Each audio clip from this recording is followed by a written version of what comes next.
Hi friends, நான் நல்லா இருக்கேன். நீங்கள் நல்லா இருக்கீங்கன்னு நான் நம்புகிறேன். தைப்பூசத்தன்னைக்கு எடுத்ததுங்க. நானே தான் வீடியோ எடுத்துட்டேன். நானே சமைச்சேன், நானே வீடியோ எடுத்திருக்கேன். வாங்க ஃப்ரெண்ட்ஸ், வீடியோக்குள்ளே போகலாம். தைப்பூசத்தன்னைக்கு சக்கரை பொங்கல், சுண்டல், அப்புறம் புளியோதரை 3 செஞ்சேங்க. சரி, என்ன பண்ணலாம், நமக்கு சரி எவ்வளோ வாழ்க்கையில் கஷ்டம் வருது, எவ்வளோ பிரச்சனை இருக்குது. சரி, அந்த பிரச்சனையில் சாமி கும்பிடாம விட்டுறலாம் அப்படின்னு நினச்சோம்னா அந்த மனசு கேட்க மாட்டேனுது. சரி, நான் எப்பயுமே சாப்பாடு, பச்சரிசி சாப்பாடு, சாம்பார், 5 வகை பொரியல் பண்ணி வடை பாயசத்தோட தான் தைப்பூசம் நான் கும்பிடுவேன். தைப்பூசமும் சரி, பங்குனி உத்திரமும் சரி, ரெண்டுமே நான் அப்படி தான் கும்பிடுவேன். இந்த வாட்டி இப்போ 2 வருஷமாகவே நான் அது செய்கிறதில்ல. சரி, சக்கரை பொங்கல் நமக்கு அது மனசு கேட்கல. சரி, எவ்வளோ பிரச்சனை இருந்தாலும் நமக்குள்ள அந்த கடவுள்கிட்ட செய்ய வேண்டிய விஷயத்து கடவுளுக்கோசரம் நம்ம செஞ்சிடலாம் அப்படின்னு சொல்லி ஃப்ரெண்ட்ஸ் நான் செஞ்சது பண்ணிகிட்ருக்கேன். பாருங்கள், இது புளியோதரைக்கும் சக்கரை பொங்கல், புளியோதரை, சுண்டல் 3 தாங்க செஞ்சுருக்கேன். நானே வீடியோ எடுத்துக்கிட்டேன், நானே சமைச்சிக்கிட்டேன். வீடியோ எடுக்க ஆள் இல்லைங்க, நானே தான் எடுத்துட்டேன். கொஞ்சம் சுமாராக இருந்தால் அட்ஜஸ்ட் பண்ணிக்கோங்க. சேனலை சப்ஸ்கிரைபர் பண்ணுங்கள், லைக் பண்ணுங்கள், கமெண்ட் பண்ணுங்கள். இதாங்க எங்கள் வீட்டு பங்குனி உத்தரத்துக்கு நான் செஞ்ச பிரசாதம். முருகனுக்கு சிம்பிளாக தாங்க செஞ்சேன். ஒன்றும் அவ்வளோவா ஆடம்பரமாலாம் எதுவும் செய்யலை. ஏன்னா எல்லா டைம்லேயும் எல்லாத்துக்கும் எல்லா சூழ்நிலையும் ஒரே மாதிரியே இருக்கிறது இல்லை இல்லைங்களா. கஷ்டத்தை தாங்கிக்கிற சக்தி கொடுக்கறது கடவுள் தான்.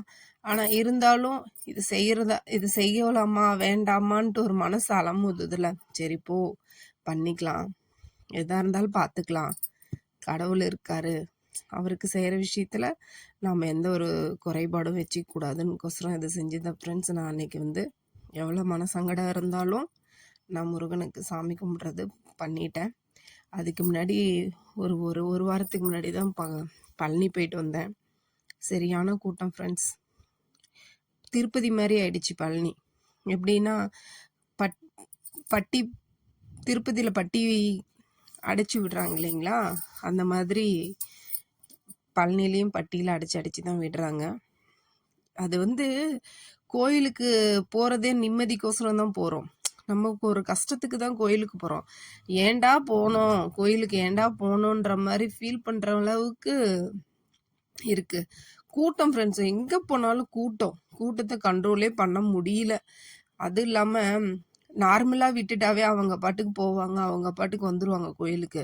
அதை அடைச்சி நிறுத்தி அது ஒரு இது பண்ணுறாங்க இல்லைங்களா. அது எப்படி சொல்கிறாங்களே, ஏதோ நடக்குது அப்படின்றாங்கள, அந்த மாதிரி அவங்க பாட்டுக்கு விட்டுட்டு அவங்க பாட்டுக்கு போயிட்டு அவங்க பாட்டுக்கு வரிசையாக வந்துட்டு இருப்பாங்க. அந்த மாதிரி இல்லைங்க. ஒரு 10 அடிக்கு ஒரு டைம் நிறுத்திடுறாங்க. நிறுத்தி கட்டை கட்டி அதுக்கு ஒரு கேட் போட்டு அங்கே வெயிட் பண்ண வச்சு அனுப்புகிறாங்கன்னா சரியான கூட்டம் ஃப்ரெண்ட்ஸ். நாங்கள் 200 டிக்கெட்டில் தான் போனோம். அம்மா முடியலினாலும் அம்மா நடந்து வந்தாங்க, கூட்டிகிட்டு போயிட்டு வந்தோம். வரும்போது அந்த ஜெட்டு அதில் வந்துட்டோம். அதுக்கும் அப்படி தான் ஃப்ரெண்ட்ஸ், ஒரு 2 மணி நேரம் வெயிட் பண்ணியிருப்போம். எங்கே போனாலும் வெயிட் பண்ணுறதுக்கு தான் ஒளிஞ்சு போய் அங்கே கஷ்டம், உடம்பு அலைச்சல். நம்ம சாமியை பார்த்து நம்ம கஷ்டத்துக்கோசரம் தானே கோயிலுக்கு போகிறோம். அது போனால் ஏண்டா இன்னும் கஷ்டப்பட்டுட்டு வர்ற மாதிரி ஆயிடுது. இதாங்க எங்கள் பங்குனி உத்திரம் சாமி கும்பிட்டது. சிம்பிளாக தான் பண்ணேன். எப்பயுமே தைப்பூசமும் சரி பங்குனி உத்திரமும் சரி நான் செஞ்சிருவேன், சாமி கும்பிட்டுருவேன். எனக்கு இப்போது 2 வருஷமாகவே 2-3 வருஷமாகவே ஒரு மாதிரி ஒரு கஷ்டமாக இருக்குது. அதை எப்படி நான் சொல்கிறதுன்னு தெரியல.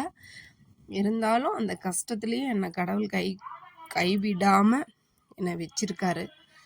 அதுக்கோசரம் நான் எப்பயுமே அவங்கள தலை வணங்கி கும்பிடுவேன். என்னால் முடிஞ்சது எங்கள் வீட்டு முருகனுக்கு பங்குனி உத்திரம் பூஜை. ஏன்னா முருகனாவே தைப்பூசம் சொல்லி பழகியாச்சா, டக்குன்னு வரல, மன்னிச்சிடுங்க. பங்குனி உத்திரம் எங்கள் வீட்டு முருகர் இவர் தாங்க. கும்பிட்டாச்சு, உங்களுக்கும் சேர்த்தி தான் நான் கும்பிட்டுருக்கேன். அப்புறம் போய் சாமி பார்த்துட்டு 200 டோக்கனில் ஒரு 1 ஹவருக்குள்ளே நாங்கள் போயிட்டோம். ஆனால் அந்த பிரி தரிசனம்னு சொல்கிறாங்க இல்லைங்களா, ஆனால் ரொம்ப கஷ்டங்க. எப்படின்னா அது கீழே அண்டர் கிரவுண்டு போய் சொல்ல முடியலைங்க குழந்தைங்கள வச்சுக்கிட்டு. ரொம்ப கஷ்டம். அது எம்பி எல்லா கோயில்லையுமே இப்போ கூட்டம் இருக்கு. ஒன்று ஒரு இன்ஸ்டாகிராம்லேயோ யூடியூப்லேயோ போட்டால் கூட்டம் போயிடுது.